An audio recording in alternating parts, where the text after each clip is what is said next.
bring this meeting to order. I'm here. Councilmember Watson is here. Councilmember Evans is here. Reports and presentations. Personnel update. Mr. Sandler. Yeah, thank you. We have one person beginning in our department, ESD, starting on the 16th, promoting to admin specialist 1. That's Amanda Howard-Hubbard. Under conditional offers, we have ongoing conditional offers in the police department, but with that, what happens is that maybe they lose out in their background, or they get removed during the background phase, or they drop out. So no hires yet, but we're getting close on one, and possibly a second. The Rule 9 intern, conditional offer there. It's a mistake, but we do have for the mechanic one for the community services officer as well. A bunch of recruitment's happening right now with interviews happening this week and next week. Variety of departments. Anybody have any questions about staffing? Okay. Keep you busy. Keep you busy. Yes. Thank you. Appreciate that. We'll move on to business and action items. AB 23-35, Resolution 3131, authorizing out-of-state travel for training and exercise. I'll take that one. Okay. Regine wasn't able to make it this evening. In your packet is a letter from Pierce County Department of Emergency Management. Back in 2020, they had applied to FEMA to go back to Emmitsburg, Maryland, to do federal training of an exercise simulating the eruption of Mount Rainier. And so that's included in the packet there. They received 65 slots. Terry, I don't know if you've been back there, but they pay for all the travel, your room and board. Jurisdiction were only obligated to pay for the meal package, which I think is $250 per attendee. No, I scratched my elbow. Sorry.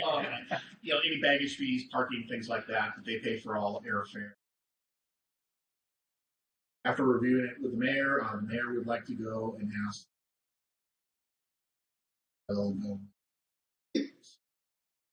4 days back in Emmitsburg, Maryland. There's 65 participants going from the Pierce County here. How many from Sumner or I was talking to Jason Wilson. They got 3 slots as well. We were just talking about that before the meeting, and I'm drawing a blank on Jeff Steffens, who I think is maybe the assistant city administrator down there. So they go. Okay. I don't know if they're assistant chief, but somebody in PD, and then I think somebody from the public on behalf of Sumner. I talked to John about this just before the meeting started. I'm looking over our EOC flow chart of who's who. And while the mayor is part of the policy group, he is not anywhere on the actual org chart as far as incident command or being on site during that. I know that the cost is all covered, but I'd be more inclined to look at a third option that may be someone that would be on site during the event of an emergency, and someone that may be a long-term solution as well that might be looking to gain some background on this. Chuck? I can appreciate that. Mayor had indicated that he wanted to go, and maybe you want to discuss that with him. When is this on a? Is this on? We suggested moving it forward on the 28th. Okay. And I believe I know Tom, we looked it up. I think we have to give our notice of intent by the. Well, the invitation says of all city officials from the limited number of people John said he knew were going. There weren't any elected officials that he was February 28th. aware of. February 28th, we have to our intent to participate. That would, I think it's a great program. I think great people that could go there. I just would rather it be someone that would be on site during an event. In speaking with the mayor, he indicated that if such an event were to happen, people would be looking to is being the leader of the organization. During the last emergency we had an absent mayor, and I think everything went extremely well, or better than it would have been otherwise, I think, with the staffing that's listed on the EOC org chart here, but my 2 cents. I see where you're coming from. I agree to a point. I think with this particular situation and a fairly new mayor who has probably never been through anything like this before, it may be beneficial for him to go, to give him some guidance as to where he actually sits in this whole thing, what his job is in this. I don't know if he's gone through, IS 100, 700, all that kind of stuff, but I could see where it could be beneficial. I see where you're coming from too. Like it's, yeah.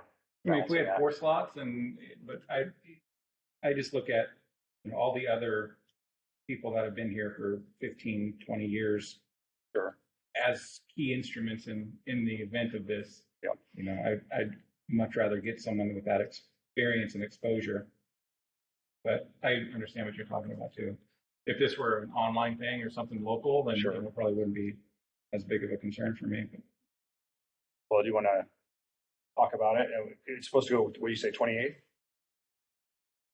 I mean, I don't know what Tom's thoughts are on it. Yeah. Well, I agree. That's my first thought you started talking about earlier. I mean, even though the mayor might be there on the situation of what's going on, we've got personnel, Chuck and others who are on site, know what we're doing, will be here for the long run, hopefully. And nice to have somebody with a training with longevity for us to go on.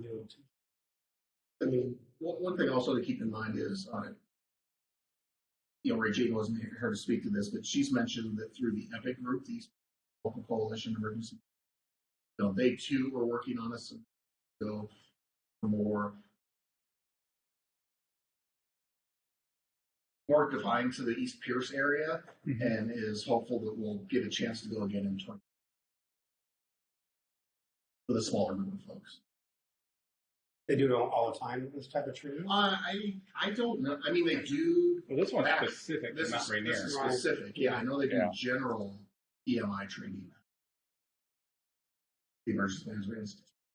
The only other thing I'm going with Justin's saying is that the mayor's not on any of our committees for making suggestions of what's going on. I'm sure he'll bring things to you what he'd like to see, but for input, for Chuck or someone else being there, and have more first-hand input for us to make decisions where he's never at the committee meetings. How much that's going to hurt or help us, but I'd like to have personnel that's aware of it. What about Ryan too? I thought, Ryan would be a good. He's not going anywhere. Right. I mean, and he oversees all that. Would make more sense. He'll be there. Something's going on. That would be my suggestion. This was the list of individuals that the mayor asked to attend. So I guess You're the chair. I guess the question comes down to what is our job in the committee to put forward? Is it to just fund it? Is it to put certain names in that deal? You know what I mean? Well, first and foremost, it's a request for out-of-state travel. So Right. there's that older policy that says any out-of-state travel that wasn't specifically, identified in the budget process needs to be brought forward before council for their approval. So I don't think we have any problem with that. yeah, Right? so you have seen, for instance, public safety. I mean, we identified through the police department 2 separate out-of-state travel proposals that identified specific individuals. So. Well, I'd like us to go ahead and approve this, and I would like maybe to go from you to the mayor that we would like to have regular salary employee to go to it, would have more luck carefully. As yes, Sherry. Yeah, so to make it a little less awkward, because this is kind of putting, I think, John in a little bit of a predicament here. This is a resolution Sure. that you guys are presenting, and in the resolution, it lists the 3 people that would attend. I think at this point, what I would do is, put it to the council, but put it on the full agenda so that the council can discuss it, and they can discuss who they want to include. And at that point, you would be able to at least have the mayor's input as to why he feels he should attend as well. And then the training, I just noticed on the flyer says it's recommended prerequisites, but they're not required. So What was, I asked The- 100, 200, 700, 800, and 2,900. Online classes Yeah. not required, but they are recommended prerequisites. do you know who might have those? I would have to ask Reggie, I believe, has a training. Yeah, Everybody Woody on there should used probably to- have most Mhm. of those. Okay.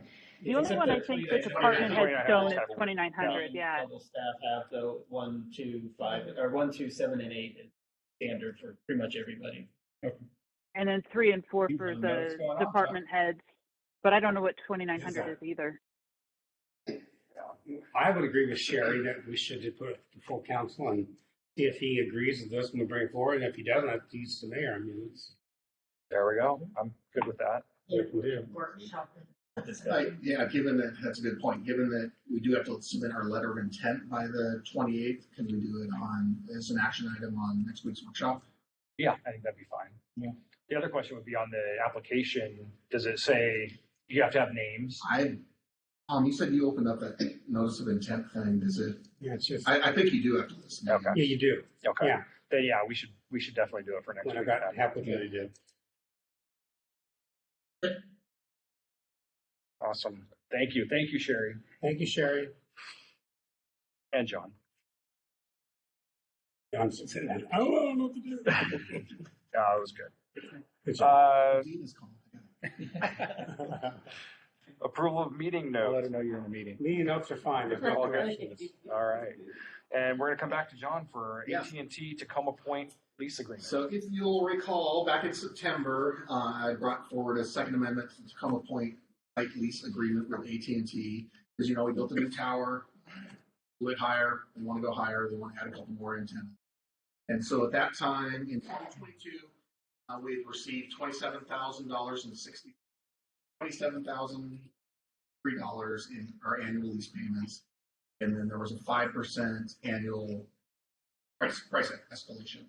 When we talked about it back in September, we came back with, we had thumbnailed a ballpark figure of 35,000 with a 7% rather than a 5% escalation clause. Took them a while. They countered with 31,000 and then the existing 5% escalator beginning in year 2 of the my recommendation is to stick with the 35,000 and the 7%. I've been very blunt with the person I've been dealing with, and basically said, it's going to cost you more to relocate and find a site in that location at that height. 27,000 to 35,000. My recommendation was to hold pat with our 35,000 and 7%. I'd agree. Yeah, I'm good with that. Okay with that? No. All right. Well, I've got nothing else? something else to Oh, bring go up. ahead, please. I know it's going back to CDC, but Sherry, this is part of your conversation. Go back to water leak again. I'd like to see what kind of opinions that I have from this group and what you think. I have a hard time with the $10,000. Make her pay that, even though she should pay it, I would think. But I just, do you have any future other thoughts about this since we last week through? And her insurance, obviously, from Sherry won't cover. I see Sherry. So, what do you think? Yeah. So I have prepared. I've been in contact with Councilmember Swatman. I've prepared an ordinance and a new policy that would essentially keep everything status quo, clean up some older language for us on the finance side for the ability to cover foundation structure under the structure type of leaks in the future. But it would still keep the language out there for like no ponds, no boat lifts, no water features, fountains, swimming pools, that sort of thing. And anything that's not on the main line. So, and it would retro back to July 1st. So that'll be coming back to CDC. I asked Dan if he wants it on the 21st or the 7th. Steph is out on the 21st, but I can certainly handle that if he wants to move it forward. So that will be coming back to you at CDC, essentially allowing language for under the structure foundation type would be considered not visible, not detectable.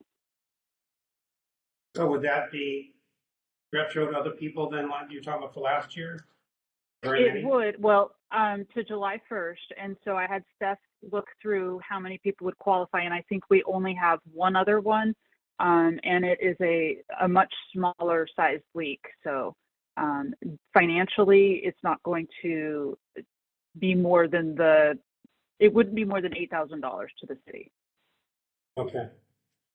I just want to make sure that this is taking place in another committee. We weren't violating anything discussing it here. Okay. I was just asking for your opinion, so Why not? You already have two others in CBC. I just want to make sure we weren't Right. doing a serial meeting here with giving you that information. great. Yeah, that sounds great. What would that knock your bill down to? About 3,000. It would be about a third. Same policy that everybody else has had to adhere to. It would just open it up to allow foundation type leaks to be included. I think that's a fair compromise. They're still held accountable and responsible for it, but they're not being charged the excess rate that doesn't cost us any more for that 21st CCF versus the 20th one. More reasonable. Yeah, I hate to really make it difficult for someone or lose their house or bankruptcy or something. Okay, thank you. And then, of Sharon. course, That's after all. CDC, it will go back to the council because it's a code amendment. Right. So it'll go back to the full council at that point. Cool. Thank you. All right. Anything else? Discussion? All I got. All right. I guess we're adjourned. Thank you, everybody. Thank you.